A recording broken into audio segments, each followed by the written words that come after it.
మహారాష్ట్ర అహ్మద్నగర్ నేవాసా మండల సింగనాపూర్ శనీశ్వర దేవాలయ ఖ్యాతితో శని సింగనాపూర్గా పేరు పొందింది.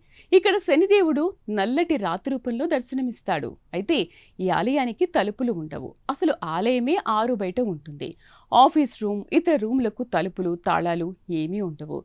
అది అసలు ఆలయంలాగే కనిపించదు. ఆలయమో ఆరు బయట గ్రహదేవుడో అక్కడ గదులు, తలుపులు లేవంటేనే ఏం వింత అనుకుంటాం. ఇంకా గొప్ప విశేష వింత ఏమిటంటే ఈ గ్రామం మొత్తంలో ఎవరింటికి తలుపులు ఉండవు.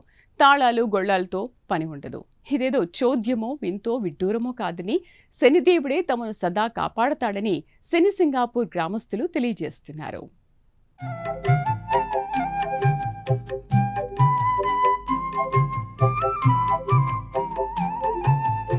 దేవుడు ఈ మాట వినగానే అవ్యాజ్యమైన దైవభక్తి, ఆరాధన మదిలో మెదులుతాయి.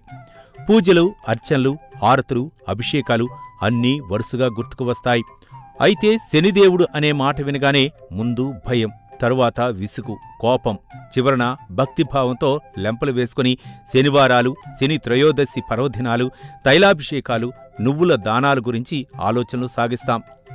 శనిదేవుడు పగబట్టే దేవుడు, భయపెట్టే దేవుడు, బాధలు పెట్టే దేవుడని భావిస్తాం తప్ప శనిదేవుని అంతర్గత ఉద్దేశం అర్థం చేసుకోలేకపోతాం.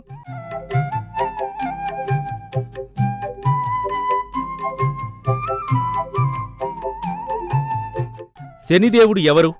ఈశ్వర నామధేయాన్ని సాక్షాత్ పరమేశ్వరుని అనుమతితో పొంది శనీశ్వరుడు అయిన విషయం, సమవర్తి యమధర్మరాజుకు సోదరుడు అనే విషయం, ప్రత్యక్ష నారాయణుడు సూర్యనారాయణునికి పుత్రుడు అనే సంగతిని, నదీమ తల్లి యమునకు అగ్రజుడు అన్న సంగతిని గమనించాం.